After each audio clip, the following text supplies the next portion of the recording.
আমাদের মূল সমস্যাটা হচ্ছে এখন আর্থিক কাঠামোর মধ্যে অনেকগুলো ব্যয়ের বোঝা রয়ে গেছে, যেটা কিন্তু এই সরকার আগামী সরকারের উপর দিয়ে যাচ্ছে। নতুন পে স্কেল ঘোষণা করা হলো, সেটাতে 1,06,000 কোটি টাকা বাড়তি প্রতি বছর লাগবে। এই টাকা কোথা থেকে আসবে? আমরা কি মোটা দাগে বলতে পারবো যে যেই রকম একটা প্ল্যাটফর্মে অন্তর্বর্তী সরকার দায়িত্ব নিয়েছিল তার চেয়ে ভালো একটা প্ল্যাটফর্ম তারা পরবর্তী সরকারের জন্য রেখে যাচ্ছে?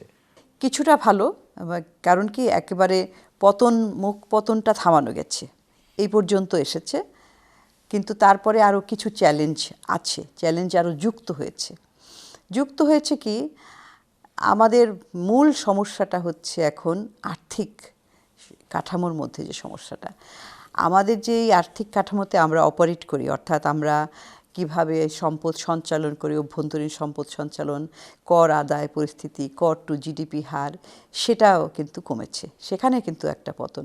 তারপরে দ্বিতীয় অন্য সাইড হচ্ছে ফিসকাল কাঠামোর যে খরচের জায়গাটা, যে আমার উন্নয়ন কর্মসূচিতে কিভাবে আমি ব্যয় করছি, সেখানেও কিন্তু বার্ষিক উন্নয়ন কর্মসূচিতে আমাদের বরাবরই এই বাস্তবায়নটা নিচের দিকে থাকে, এইবারে আরও কম হয়েছে।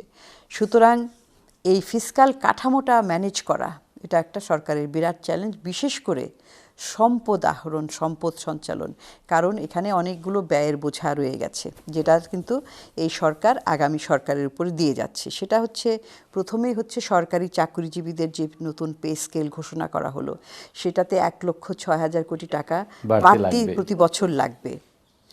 তো এই টাকা কোথা থেকে আসবে, এক নাম্বার।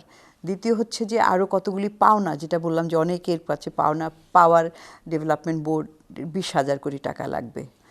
তারপরে এই ব্যাংকগুলাকে মার্জ করে যে 5টা ইসলামী ব্যাংক, 20,000 কোটি টাকা যাবে, হ্যাঁ, সরকার দিতে হবে। তো এরকম তো কমিটমেন্ট আরও রয়েছে, সামনে আরও এরকম ব্যাংকিং খাতে তো আরও অনেক ধরনের পরিবর্তন এবং শৃঙ্খলা ফিরিয়ে আনার জন্য উদ্যোগ নেওয়া হবে, সেখানে কেমন লাগবে।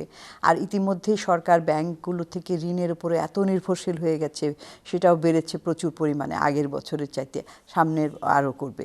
তো এই যে আর্থিক চাপটা, এই আর্থিক চাপটাই হবে সরকারের, আগামী সরকারের একটা অন্যতম প্রধান চ্যালেঞ্জ।